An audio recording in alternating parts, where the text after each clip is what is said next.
I pledge allegiance to the flag of the United States of America and to the republic for which it stands, one nation, under God, indivisible, with liberty and justice for all.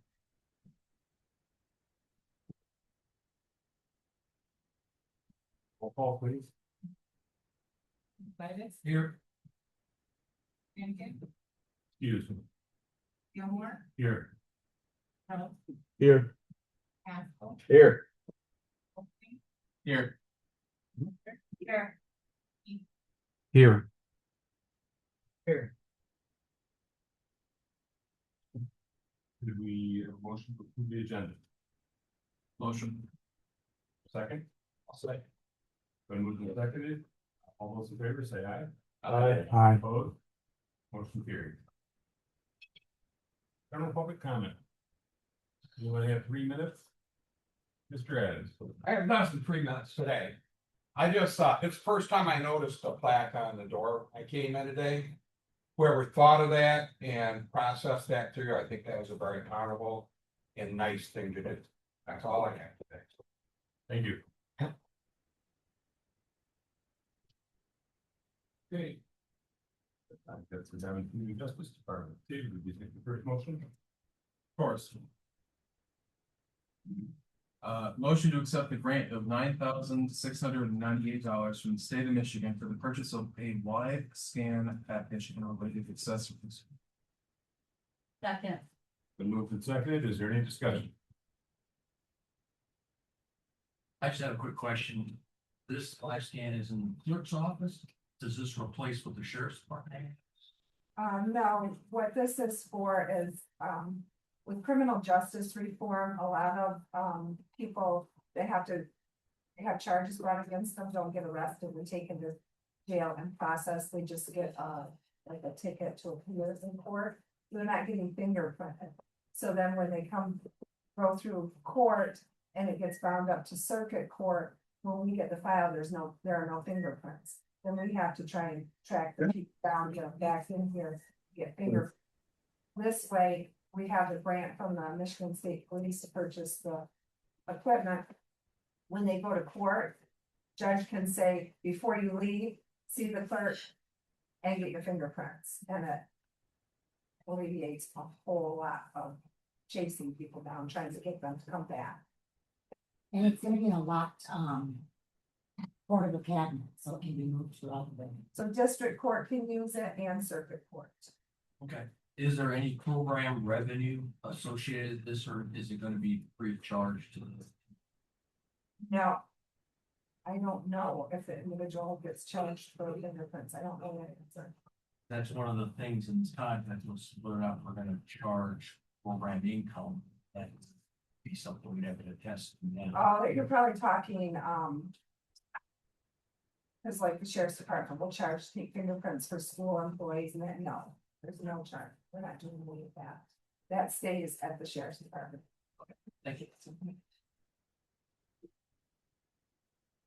Any other questions? Okay, all those in favor say aye. Aye. Opposed? Motion carried.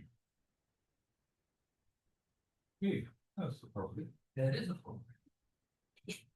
I think you guys set the motion on the agenda up just for this reason, so I can read this. Thank you. I make a motion to accept a grant from the Michigan Department of Transportation, Bureau of Aeronautics for the new LED airport beacon and the seal surface pavement grants in the amount of $32,953.91. There's a second. Second. Any discussion? My only question is, there is no matching money, correct? That's correct. This is a no county match. Okay, all those in favor say aye. Aye. Opposed? No. Motion carried.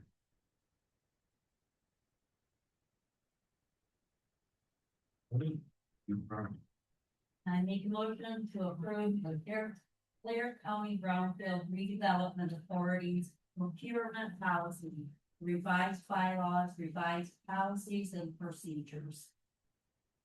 I'll second. Okay, been moved and seconded. Is there any discussion? Ms. Jenny's here if you have any questions. Of course, I have some questions. Okay, On the fourth page, it discusses liability insurance. Is that something that, is included, or it doesn't include liability insurance in the contract? I was wondering if that is something that the board, considered to have included in this. Is there any liability insurance required of the contractors or a bond?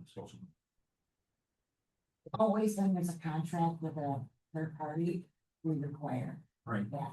And because we can't even pay anybody without their insurance. but as part of their contract eligibility requirements, they're not making it a stipulation that they have to have liability insurance and or a bond. On this full page. That's what I'm asking. For procurement, Correct. well, it just. I mean, we can put that in there, but they have to have it for county policy. The county policy, so Yes. does our county policy supersede this brownfield Yes. board? Okay, all right, Because the county writes the check and they have to have that. To be a vendor, they have to have that insurance before we can write the check. okay, okay. Any other discussion? All those in favor, say aye. Aye. Opposed? Motion carried. Jack. Do you wanna wait till Jennifer gets here? Jennifer Martin, if you have any questions on the insurance, She should be here anytime, she just wanna know that late. Did we wanna have, and talk to us about this proposal the first time? Sure. You brought that.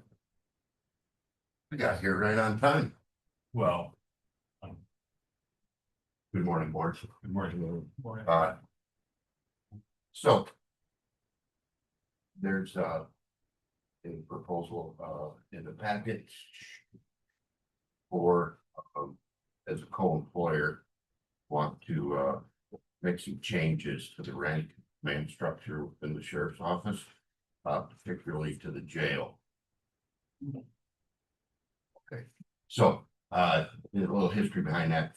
This is the second jail I've managed, Sheriff of Osceola County. I had a jail there substantially smaller than the one we have here. There we have certain ranks and pay grades and more. Our current jail here has a very light rank structure. And it was instituted well over 20 some years ago when they built the original jail. They added the rank of corporal to the shift supervisors. And they did that in a sense to make sure that the road sergeant still had authority over the corporal on any time there wasn't any other higher rank present for an incident. And at no time in this day and age do we have road sergeants that are capable of making jail decisions. It's the corporal. And this day and age, everybody has a cell phone, everybody's contacted. Brian Dunn cannot get away from me. He's got a phone that I can reach him anywhere in the state. And if we have an issue, they're capable of being there. We don't need the law enforcement side of the house to make any decisions for the jail. So with looking at the local jails, the Michigan Sheriff's Association jail report the wage studies, we believe that that the rank structure should change and they should be better represented by the Police Officers Association of Michigan. So this is kind of a dual part process here. The corporals currently are in the regular corrections contract. And they have supervisory ability over the correctional officers. However, they're outnumbered in their contract. So when there's 20 people in that bargaining unit and 4 of them are corporals, the staff has the voting over top of what the corporals have. Now, in the command contract, we have the law enforcement on the same type of process where the jail administrator and the assistant jail administrator are outnumbered by all the cops that are in the command contract. So what I've done is I talked to the Police Officers Association of Michigan, and they're in agreement with the correctional staff being sized to have their own bargaining units. And what it would do, and I've talked to both bargaining units that would currently be affected to release the jail administrator, the assistant jail administrator from the command contract, and release the corporals from the corrections contract, and create their own contract of jail command. So they would have their own bargaining unit. Now, I know some would ask, why am I doing this right now? They're currently under a contract. This is during a budget year, this is how I started to look at it was, we needed to make some rank changes. We needed it. I needed a little bit more funding for wages for these ranks. And what better time to do it during budget, when we put the budget together. And then this contract that they will have will be identical to the current command contract. And then it gives them a year to work through the process as a bargaining unit themselves to put something forward next year when they expire, a year from this October, when all of them expire. So it gives them a year to start working towards their own language and be put in the same cycle as every other contract. Just they would have their own bargaining unit within the same union, Bill Police Officers Association of Michigan. And yeah, that's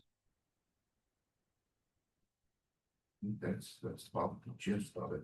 I want to say that the ranks would be captain, jail lieutenant, jail sergeant, as opposed to lieutenant, sergeant, corporal.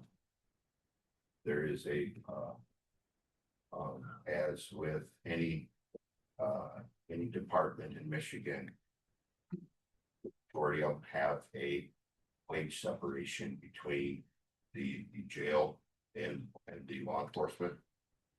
Even when they have the same rank, this would be jail sergeant, jail lieutenant, which would be slightly, and a road sergeant and road lieutenant. That's what we should have. It increases the budget, my budget, roughly sub $40,000 a year. And just this is the current status. Our jail right now, we're pushing to make 1.3 million by the end of the year. I push these guys pretty hard to make sure that they're making friends and they're trying to keep our jail full. We have as many renters as possible. We're right now right about 130 inmates, pushing close to 50 federal inmates. They have recently done in conjunction with the administrator's office a hourly or a daily increase in the federal rate to increase from $67 to $75. So that's going through its process with the federal government to increase that. And we have Ogama inmates, we have Grand Traverse County inmates, one from DOC, and we're looking to increase several more Ogama County very soon. Just this past week, we had Platte County had an incident, didn't know their sewer system went to shit. And so we instantly that same day housed 40 inmates on Platte. That's how sufficiently efficient and professional my staff is. They booked in 40 inmates. Got it going down 3 days. We had them, then we're able to get them all out in a day as well. So we're called upon, and these professionals that I have working at jail are this is long overdue, and it's a great opportunity. Again, just like the Sally Port edition, as dual employers for us as a group to reward those professionals and what they do. It'll increase our retention, and it's something that's really amazing going forward. So, any questions for me? I did have one question. Yes, sir. The annual increases, are those programmed in that they would automatically get those increases annually? So it's only for this this year. It would start 1 October and their contract would end at the end of this year. And then they have to negotiate with the other bargaining units for those percent pay increases. It's because after this, the October 27 is when the contract September ends. 30th of 2027 expires, so we'll start bargaining. Or negotiating in February. Right, they would be in the same, everything else. There's nothing past that date. Any other questions for Ed? They do. So currently, you're proposing to only have a jail captain. Are you proposing in the future, or do you anticipate in the future having a patrol captain? No, we have a chief deputy right now.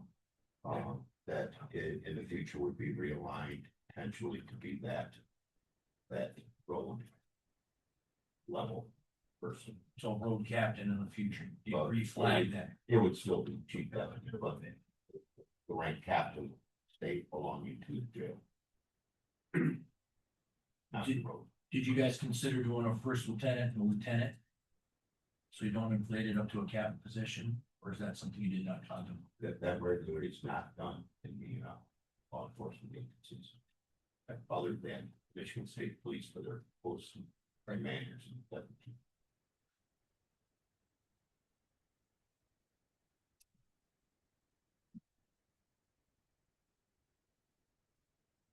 The other question I had was, how's the Sally Port coming? So it is, we've had product delivered, the frame has been delivered. We've met with main construction, we can have to go. Like the first of last week, and it's they're almost got everything connected, so they could have started now, but it could turn out to be a 4-month process. So they're working their schedule to condense contractors and make sure they've got them all back to back to back to make sure that once they do start it, and this is what I asked them to do, because we have to run inmates in and out through the alley through it, not necessarily a very secure area. That's why we're making better Sally Port. And so we want that building project to be as condensed as possible. So once they can line up their contractors to get this is less than a 60-day process, then they're gonna pull trigger on people.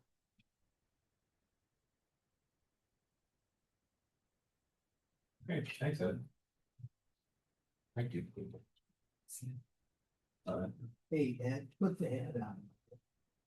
You look just like Sheriff Joe. Yeah. Thanks. Okay, Jack, would you like to do the health insurance motion then? Okay. I move to the out of PA 152. Second. They moved and seconded to opt out of PA 152. And is this when we need to discuss things with our insurance plan before we go there, or? I think so. So you're up.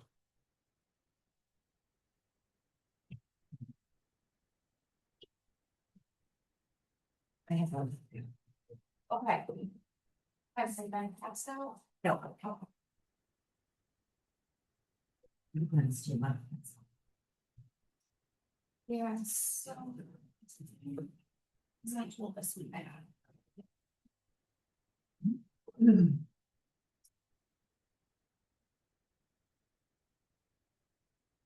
Are we doing it for?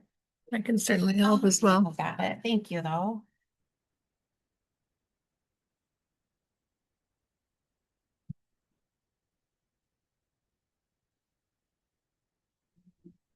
If you guys just each take one and pass them down. This obviously way faster than me going through that. You want to just take one of each and then pass it down? And that's the whole packet now? I have an extra copy of everything. Jody has one. Do you want all of the things? You Mhm. don't need this? No, I've got access to more. I think we need to pass the whole Thanks. packet. Yeah.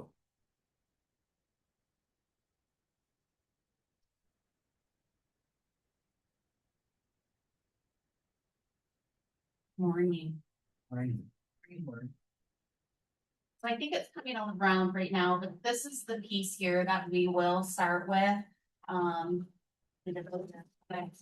A red circle down at the bottom. We've had a lot of spreadsheets going back and forth, and so I decided to try to simplify this a little bit, and maybe get ahead of some of your questions and put them down on one sheet of paper with the differences. One thing I probably should say is what you received in your packets.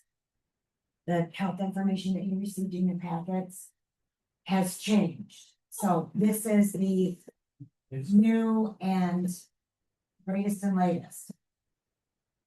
Yes. So what they originally received, was it the 20%? Well, yes, the Okay. 20% co-insurance.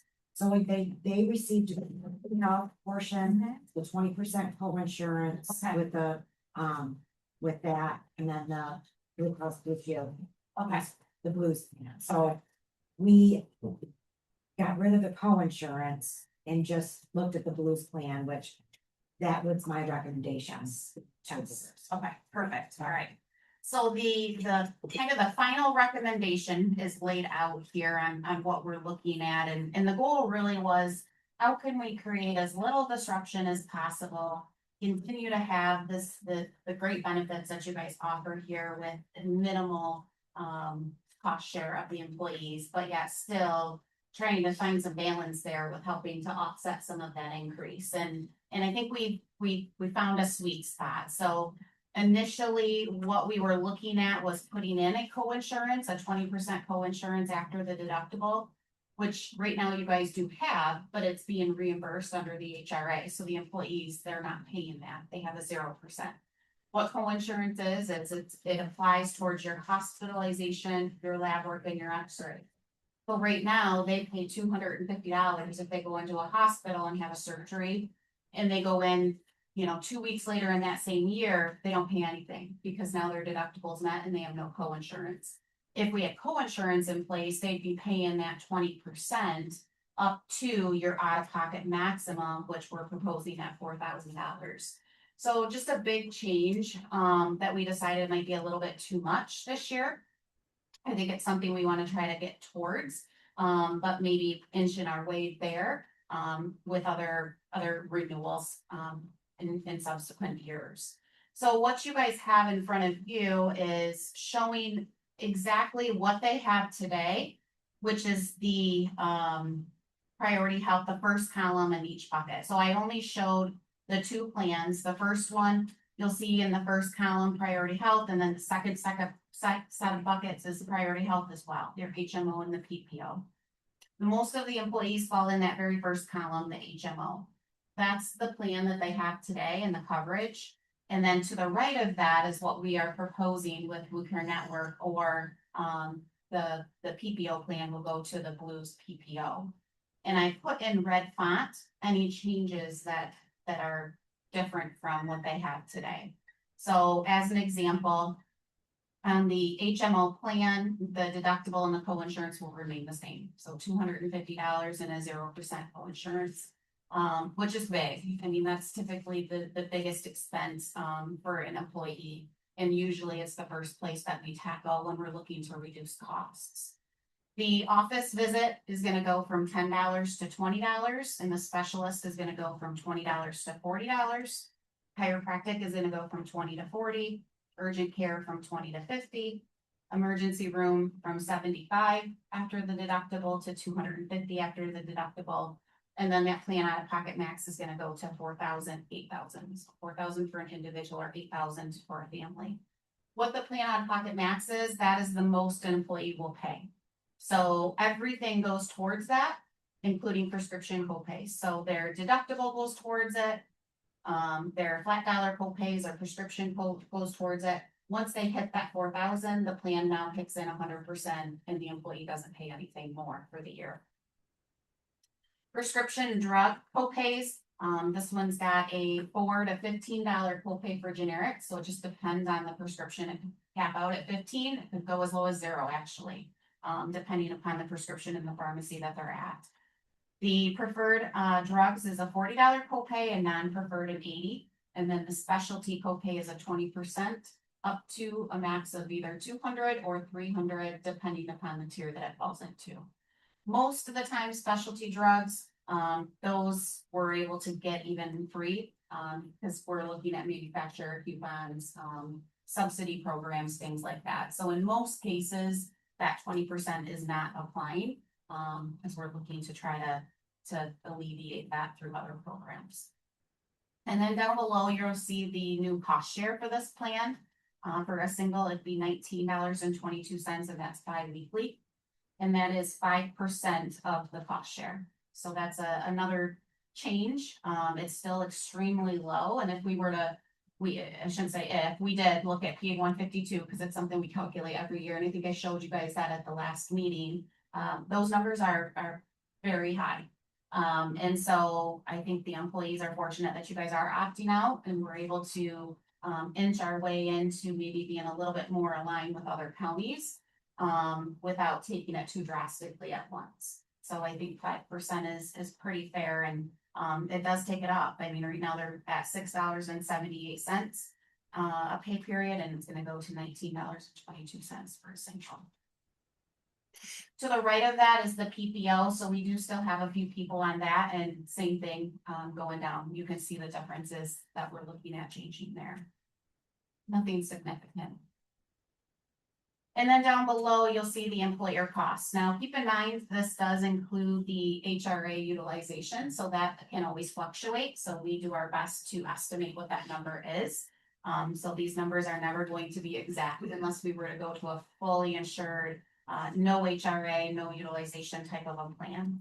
But this is our best estimate based upon your utilization.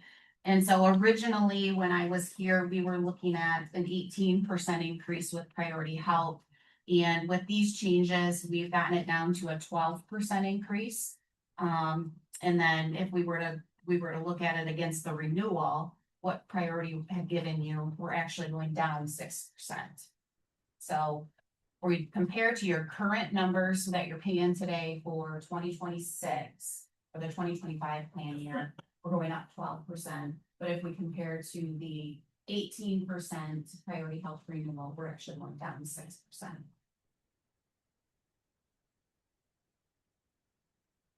You guys have any questions? I do have the full spreadsheet with even more detail in the premium, but I figured you guys would probably rather see the simplified piece, but I'll leave this here. They're printed. You guys are welcome to have them. And I did put, I included this piece here. I created this years ago. And this is a piece that I will hand out at employee meetings, and it is the phases of a high deductible health plan, an HSA. What's not showing here is the HSA plan that we talked about the last time. So I still would like to implement that HSA as your option number 3. So that'll be a new option that employees can choose. The deductible will be $1,700 for a single, or $2,400 for a family. So that plan, the cost is almost identical, very close to what the HMO cost is bi-weekly. And with that is built in having employer contributions of $2,000 for a single, or $3,000 for those that enroll as a double or a family if they go into that plan. So this helps explain a little bit how an HSA works and goes through the phases. I won't go through this unless you guys want me to, but it's a great piece if you're ever looking to understand how an HSA works. It's a great piece, and I have it customized to the exact plan that we're putting in place here. And the thought of adding that too is trying to transition over the next few years to become self-insured. 100% self-insured. Yes, and you know, with an HSA, I always feel an HSA is not for everybody. I don't like to put HSAs in place by themselves, because especially younger families that are, you know, raising children and they're going to the doctor here and there, those are not always the right type of people that an HSA is for. So it's nice to be able to offer some other plans that have that upfront coverage for those types of situations. The HSAs are great for someone that maybe that is not seeking any care, And, you know, the young healthy men, is typically where those fall is where they so a lot of times they don't even have a doctor. And so it's a way for them to be able to get some dollars back without just having a plan and getting nothing out of it. And those dollars are theirs and they roll year after year. A lot of times this younger generation, the HSAs are very popular. So it can even be a retention tool or a attracting tool to be able to get in new employees. So when they come in, if they have a current HSA, they can continue on with an HSA through their county. So that's nice as well. And then sometimes too, it's also for those that are really sick. I myself am on a very expensive specialty drug, and I'm on an HSA. It makes more sense. I know upfront though, I'm gonna be paying thousands of dollars, so I save for that.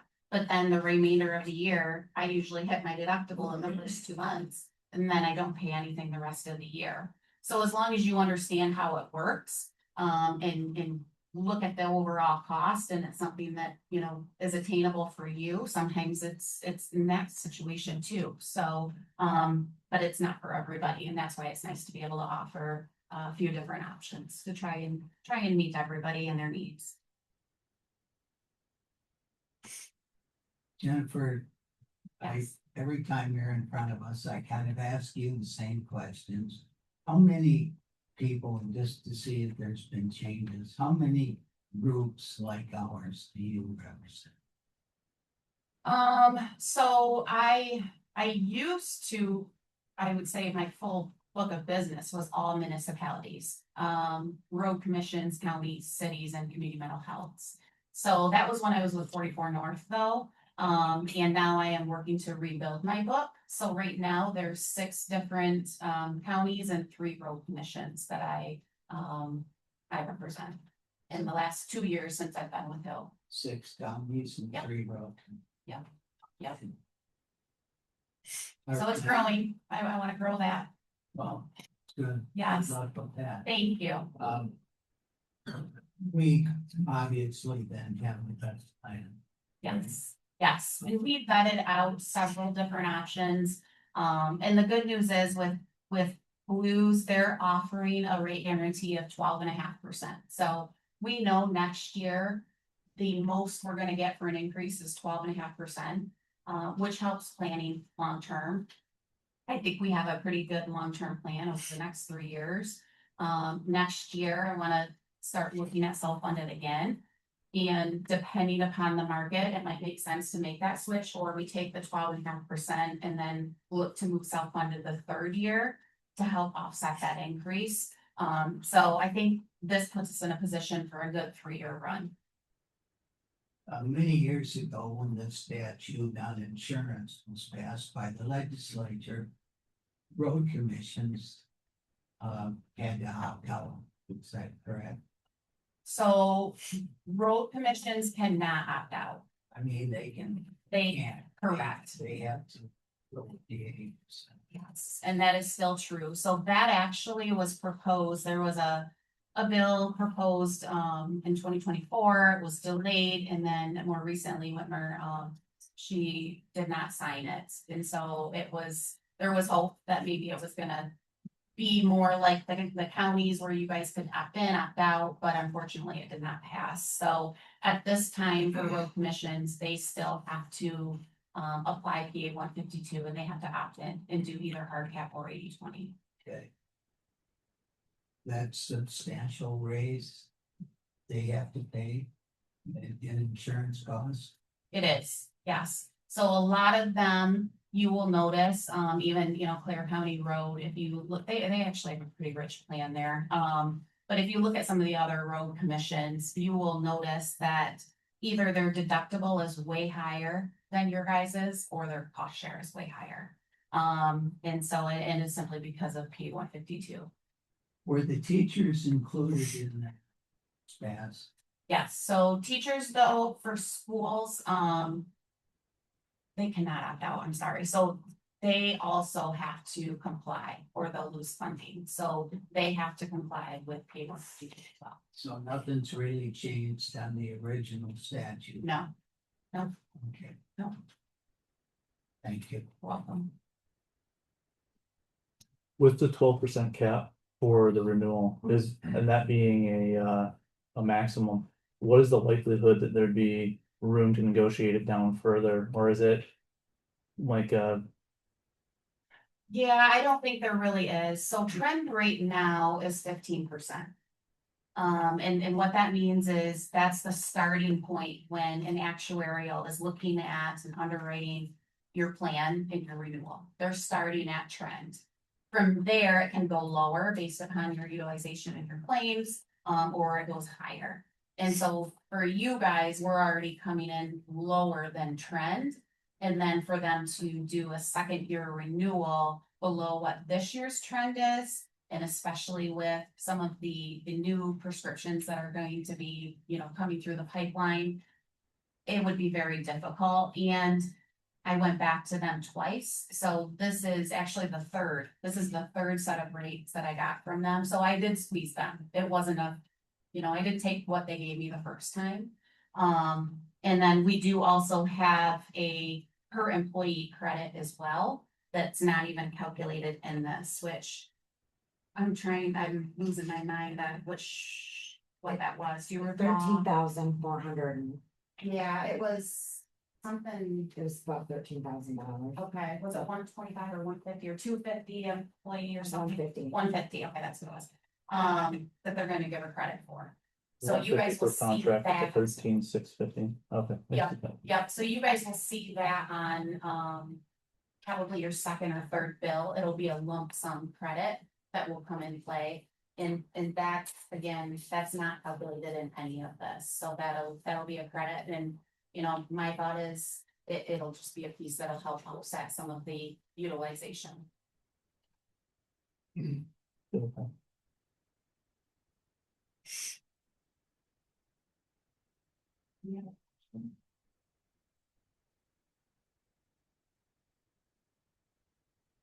You guys do offer a great plan here, so I think it is something to be proud of. I started working with you guys, gosh, it's probably been about 18 years, I think, when I first put the HRA in place years ago, and you guys have always had very rich benefits here, so it is something definitely to be proud of. If you were to look at other counties, you'll notice that you guys have a great plan. And it's nice to be able to see that once in a while, because I don't always see that. It is something I definitely will express to the employees too, so they know. Because sometimes I think, especially when there's changes, it doesn't feel so great. But if they were to look around, they will see that.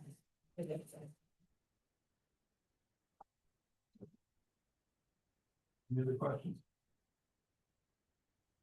Thank you. Thank you. Okay, we have a motion on the floor to opt out of PA 152. It's been moved and seconded. Is there any discussion on that?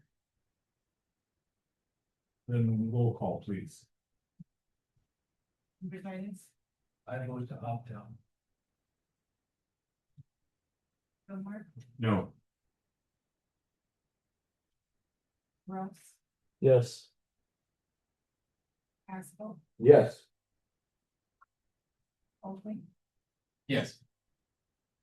Osmer. Yes. Easy, Yes. Einhardt. No. Okay. Motion carried. Jeff, can you do the next one, please? So you'll wanna just say the Blue Care Network, Blue Cross Blue Shield. That's That's a lot. right, not only. I make a motion to approve the Blue Care Network plan as presented. Second. Been moved and seconded. Is there any more discussion? All those in favor say aye. Aye. Opposed? Motion carried. Okay, budget review, we already did with Ed. Does anyone have any other questions on the proposed budget? We're not voting on it today. But if you have questions for Lori, this might be a good time to get some of those answered. Let me just go over just a couple of things. And I did put that in my notes. So the budget is pretty much the budget's balanced. And there's not, they're not huge changes. Some of the changes are. For our circuit court, we share with Glenn County. And all of the expenses are just coming from the Clare County. Expenses, and then we are billing Glenn County. Instead of, back and forth. So I met with Glenn County, and it makes it easier for that. There's a request for an increase to the airport. For 15.5 additional funds. Child care fund, we increased it to 300,000 this year. Which we may be coming back and asking for a little more money. Before the end of the fiscal year, so we started it at 300,000 this year. The IT budget. We do have the BSA call project that's going, so. Depending upon, payment and when it's completed, either at the end of the fiscal year or the beginning of the next fiscal year, so that's gonna. That's a big difference. Also, we are in the process of bidding out the other IT services. And so I do see that right now we pay 155,000 for VC3. And I see that may decrease substantially.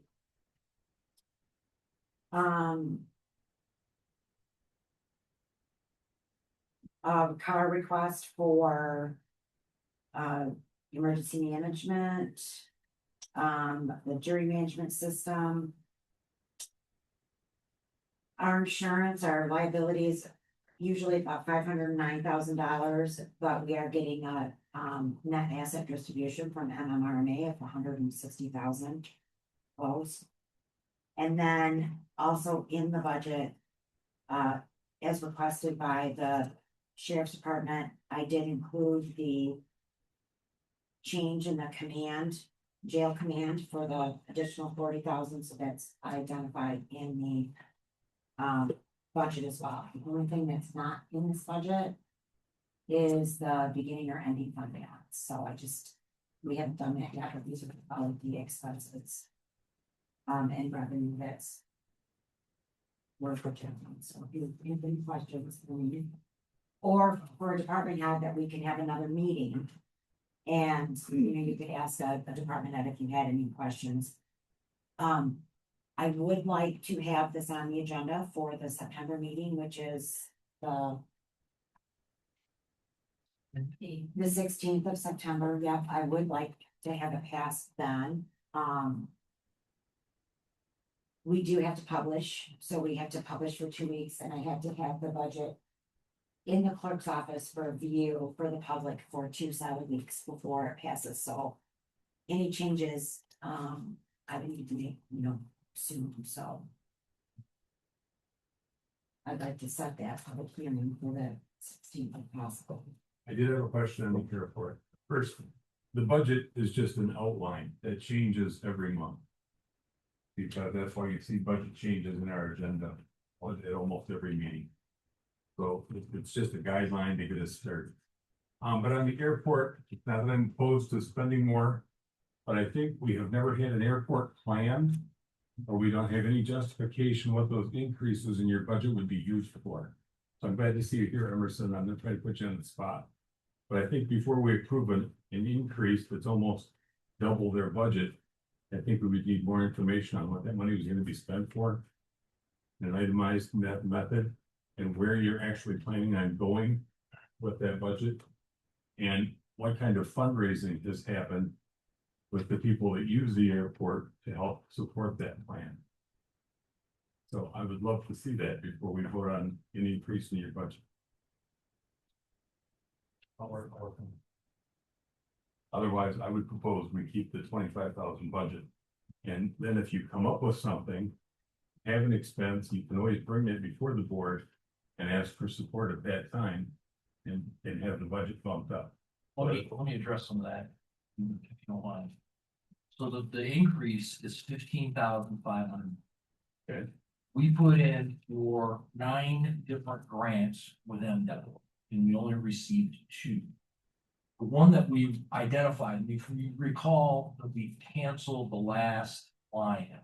The reason we canceled the last fly-in, because it became apparent to us, very apparent, that our taxiways were in such a state of disrepair that people didn't want to fly here because of fear that they would damage their aircraft, not upon landing, mind you, but upon taxiing to our airport restaurant.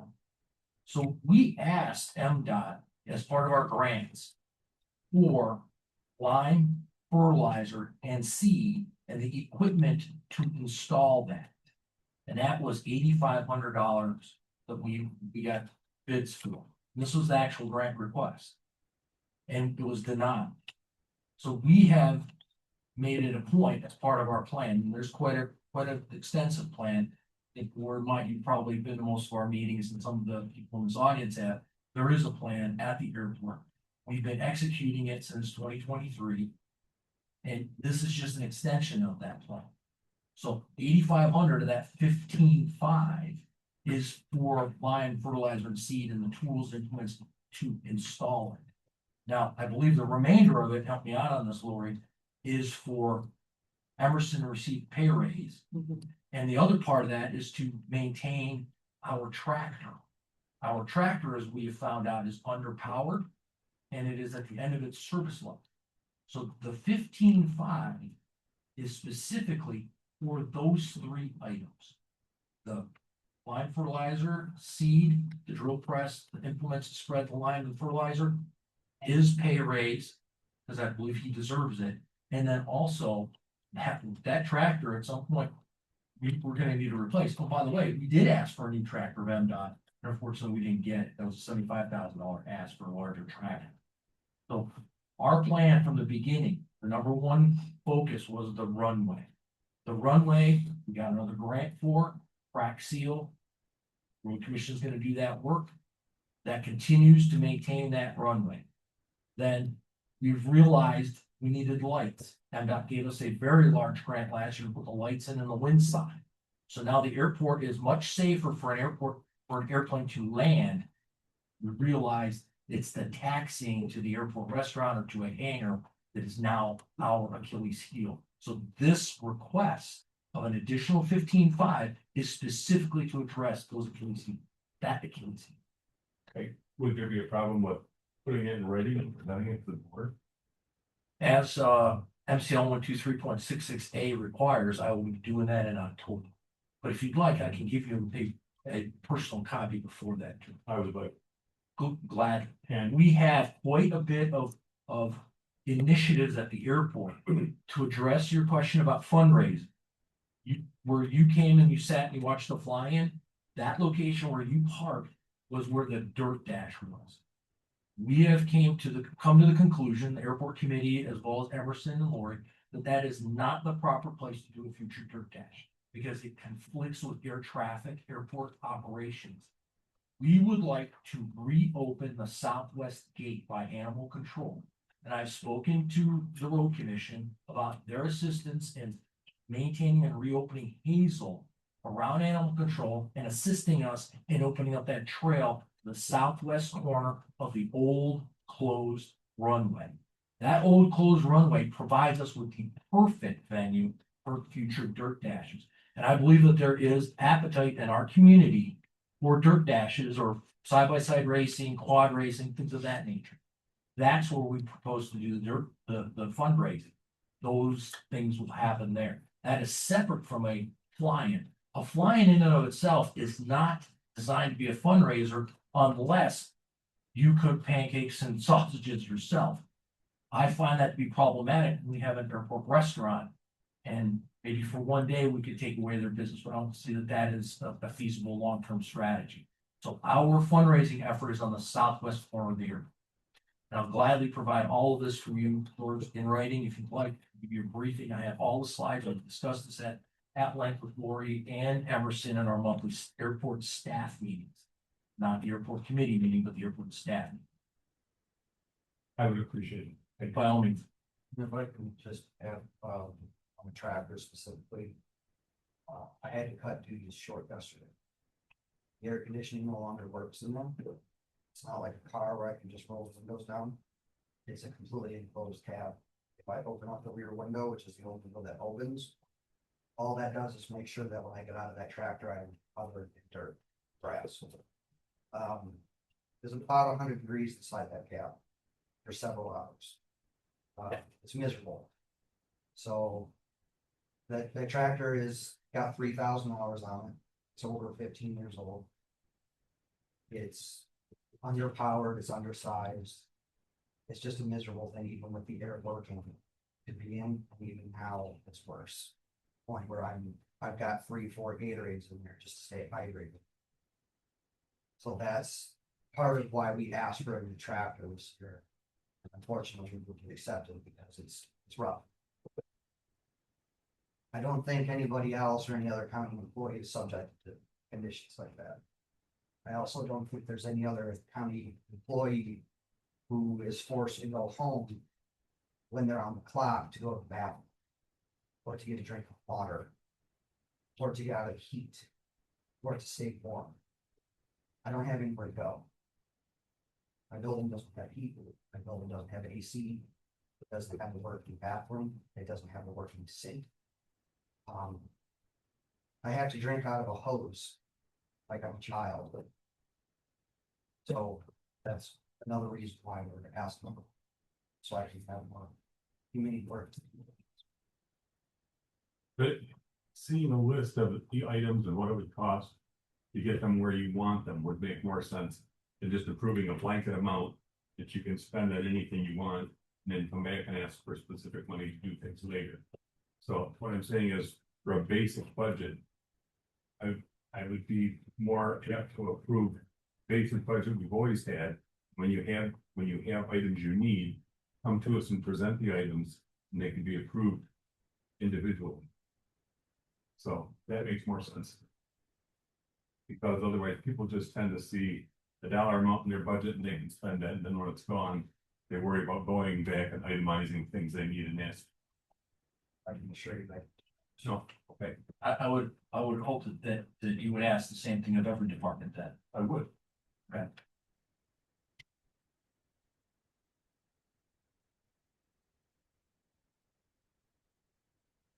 Any questions for Lori? But thanks, Emerson. Certainly.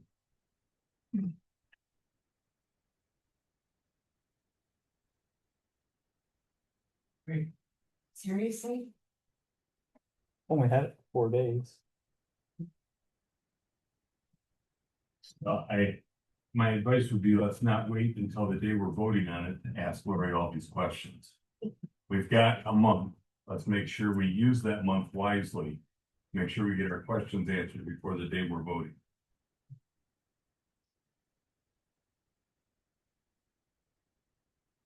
Okay, we have no unfinished business.